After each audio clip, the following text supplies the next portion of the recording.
Well, you need the financial resources, some equipment, a dedicated space, but creating a company also requires to build a social network or to gain a form of legitimacy. These are non-material resources that facilitate the access to more resources. I'm interested in another non-material resource that the entrepreneur needs. It's the one he's got between his two ears. I try to understand what an entrepreneur has in his mind, how he makes decisions, and how he learns.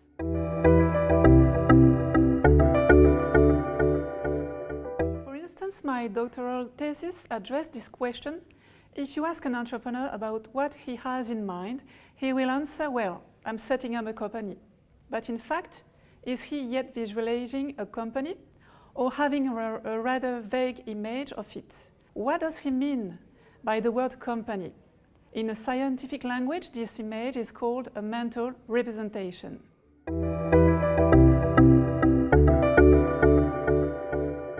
My research showed that entrepreneurs don't always have a precise representation of a traditional company when they start the process. Some of them don't even imagine they will finally create a company. They can be guided by a powerful image of the way they want to practice their profession, or by the way they want to realize their life project, or also by the way they want to take part in the building of a new society. These mental representations shape the way they proceed and their different strategic choices or types of management, and even the final shape of the company. I also study another entrepreneurial situation, the case of external firm transfer. 20% of them fail in the 6 following years.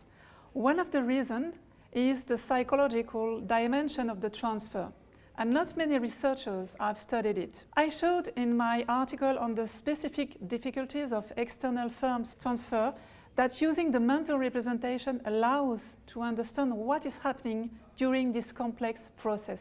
Along the phases of the firm transfer, different mental representations interfere. The distance between these different mental images of the actors may engender disappointment, difficulties to communicate and to work together. For instance, the representation of what is a good firm to be taken over, or what should be a good leader, etc.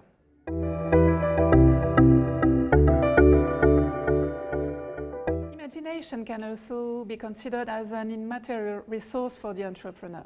While facing daily new situations, imagination helps him making decisions even when he doesn't hold sufficient information. It helps him shape the different possible futures for the organization. I suggest that using creative methods could provide safe spaces far from emergency pressure. This with the purpose of making the entrepreneur more aware of the deep beliefs that underlie his way of thinking. That's what I suggest in my article on a creative approach of scenario building.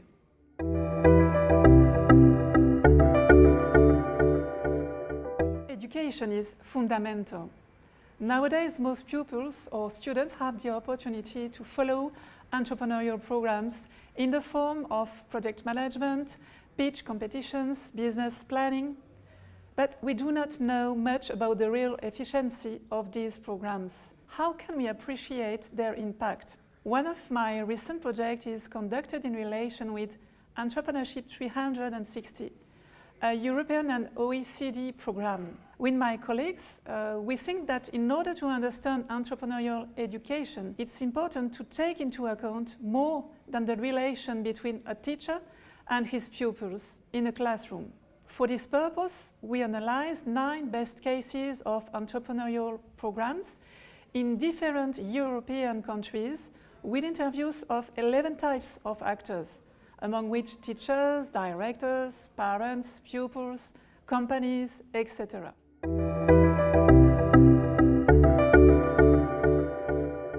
I have been a professor in entrepreneurship for 16 years, and I'm convinced that one important thing is to help the students develop their cognitive agility. The world that young people will have to deal with is quite complex. Nowadays, companies are seeking agile, qualified employees. What does that mean? It means developing mental flexibility in order to be able to quickly and effectively switch between a focused attention that is keeping concentrated on one idea and an openness that is seeking new information. A few people are at their ease on both aspects. To help them, the professor has to be himself agile in supporting collaborative learning and creating a protective, flexible learning space. You'll find some more explanation in my article about developing entrepreneurial spirit, a question of agility.